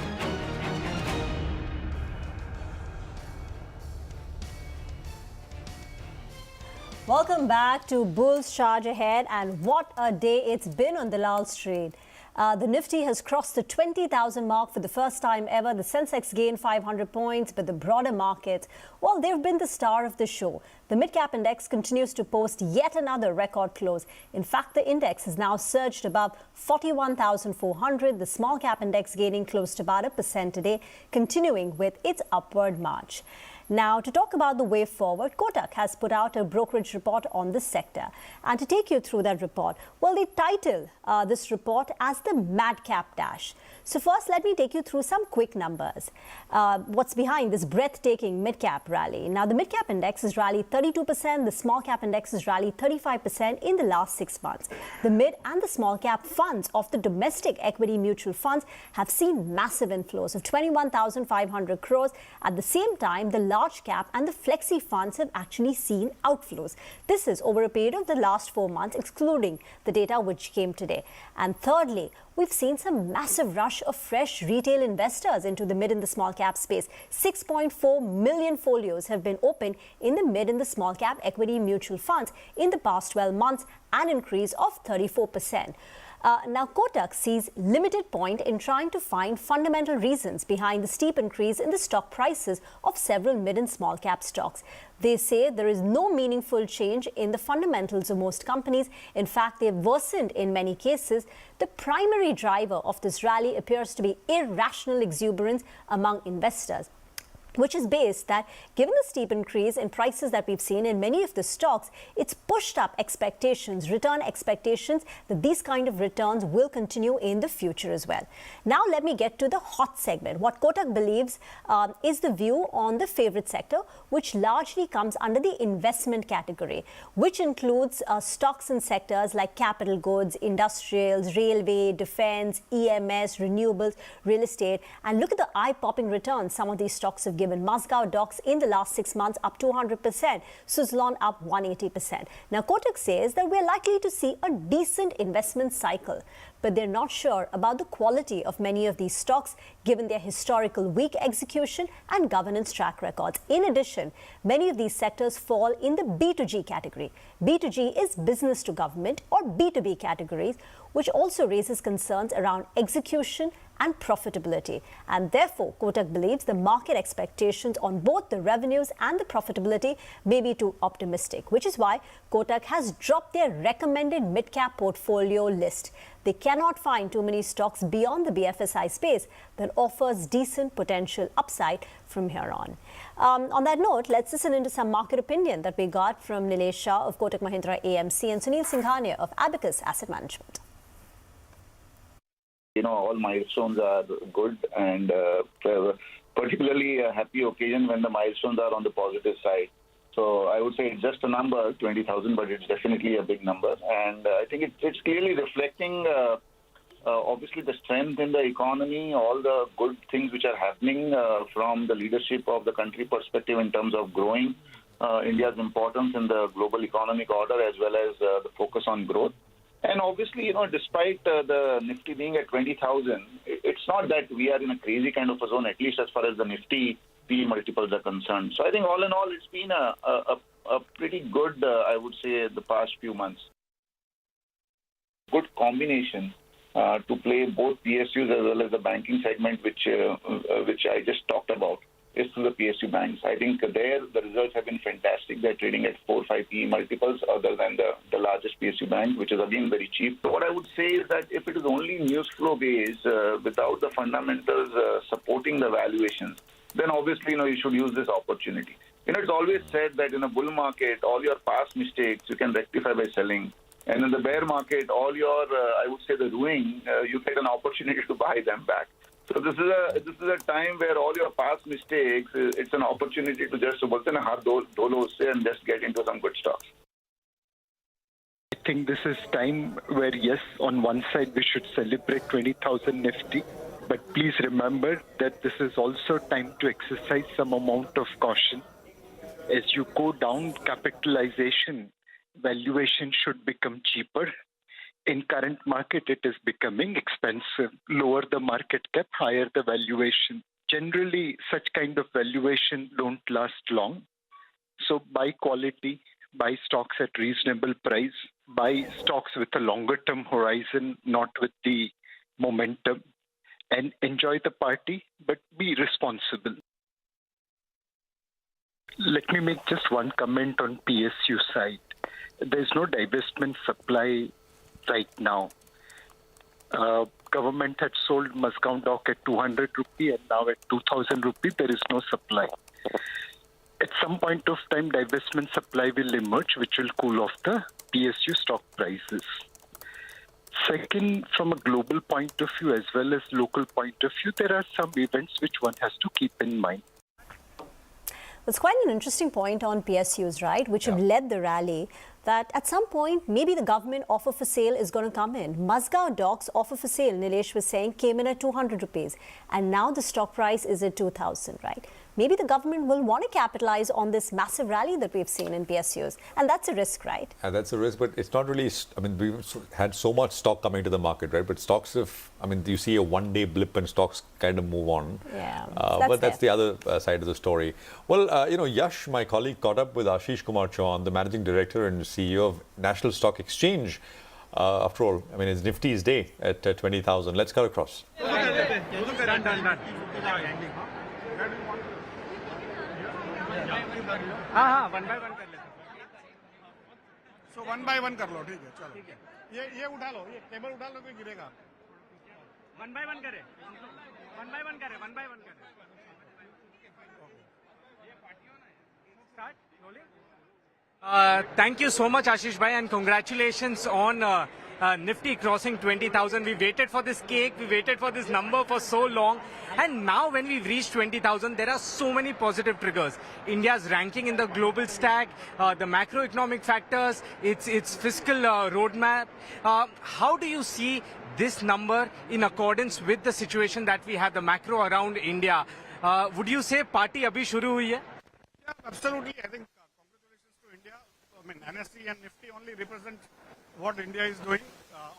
Nifty is just a reflection of India's performance over last almost 27 years since it was launched in 1996 with a base of 1995 as November 95 as 1000. And so over so many years, almost 27 years, it has done trading times. Plus, of course, if you take the dividends, then it would be probably 22, 23 times. And that is performance which is of India's. And I don't think any other country in the world has given even dollar returns so much. But as you rightly said, it's just the beginning. We have come a long way, but we have a long way to go. So I would say we are just starting up, and there will be ups and downs, of course, going forward. But overall, I think next 50 years, India is just sort of starting to run, and next 50 years are ours. One question, and I'll take the cue from the first question itself. party abhi shuru hui hai, but the 1,000-point rally has been quite ferocious in its speed. There are many new investors who've joined this party along the way. What will be your word of caution to those new investors? Party karo, but how do you be responsible in this party? Now, this is basically a long-term situation. You stay invested, don't trade much. Buying in the morning and selling in the evening is not investments. Stay invested. If you don't know about investments or if you don't have time to learn about it, you should go through mutual funds or portfolio managers or other advisors who are specializing in these areas. And don't believe in tips. Don't go for financial influencers to make quick money. This is, you are investing in India. You are investing long term, not sort of doing morning, evening. And that is what my request to every new and old investor both would be, because sometimes we get euphoric, we want to run ahead, which is fine, but we still need to study ourselves, and it's our own money, so we have a responsibility to invest it wisely. I'll quickly ask you two more questions. The first one is, when it comes to investment, there are a lot of distractions which have come in. Be it trading in futures, quick money, options trading. SEBI has said that 90% of the investors lose money when they trade in futures. How does one focus on long-term investment, being a part of India growth story, and not getting distracted with, let's say, futures and options until unless you don't have that specialization? It's basically about the mental alertness and stability. That it's like when you are studying, when class 10th exam comes, 12th exam comes, you give the distraction away and focus on your exam. Similarly, when it comes to money, I think every investor needs to remain investor unless you become an expert in derivatives. Derivatives are not for small investors, and they shouldn't indulge in derivatives at all. So options, futures, I agree with SEBI, and we should continue to focus on the investment theme, which is what is going to create more jobs, more wealth for the nation, and of course allow more companies to come to the markets and sort of raise funds and of course use it for the country's growth. So that is what I would expect everyone to do.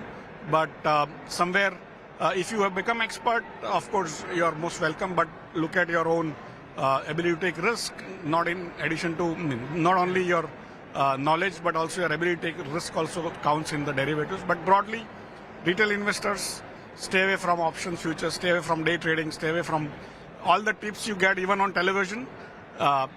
Just stay focused on studies of companies, but if you can't, go through mutual funds. One last question, as I said, and I know you don't give into this one. 52 sessions is what it took from 19,000 to 20,000 to 21,000. Do you think less or more than that? Now, for me, being a service provider, also a frontline regulator, our job is to provide fair, efficient, transparent, orderly, low-cost, continuously available markets, right? And markets go up, sometimes they go down too. And we are, in a way, neutral, but when it reflects India's progress, all of us as Indian citizens are as invested in India as anyone else is, and that's why we are related today. Correct. Congratulations for 20,000, many more milestones to break, and all of them waiting to be broken. All the best for the forward journey. Thank you. Thank you. Yash, thank you very much for that, and enjoy that cake there at NSE. With that, it's a wrap on this edition of Bulls Charge Ahead. Thank you very much for watching.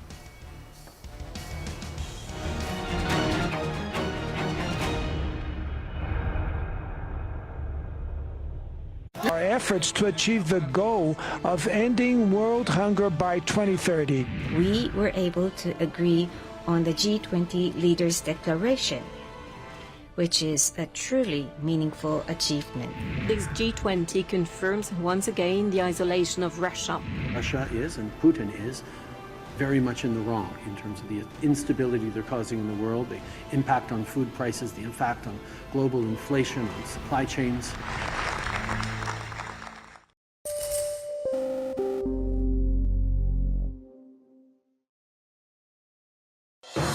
मैं Brazil के राष्ट्रपति और मेरे मित्र Lula da सिल्वा को हार्दिक शुभकामनाएं देता हूं और मैं उनको प्रेसिडेंसी का गेवल सौंपता हूं।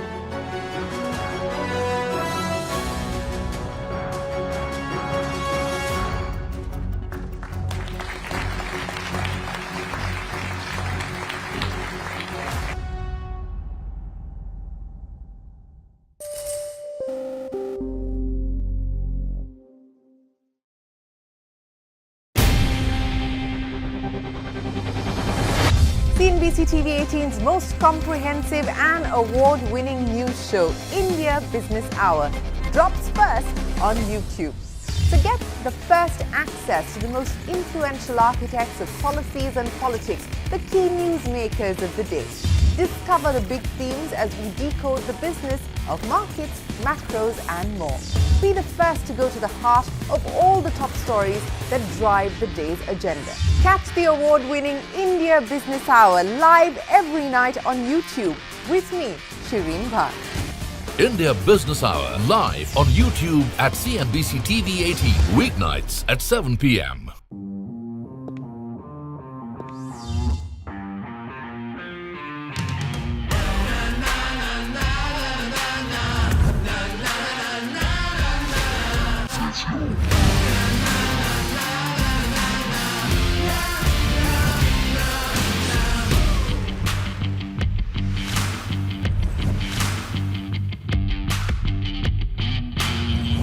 Make informed decisions with comprehensive analysis on the go. Strengthen your portfolio with real-time market updates on the go. Create effective strategies with insightful expert opinions on the go. Grow on the go with CNBC TV18. Now streaming live 24/7 on YouTube.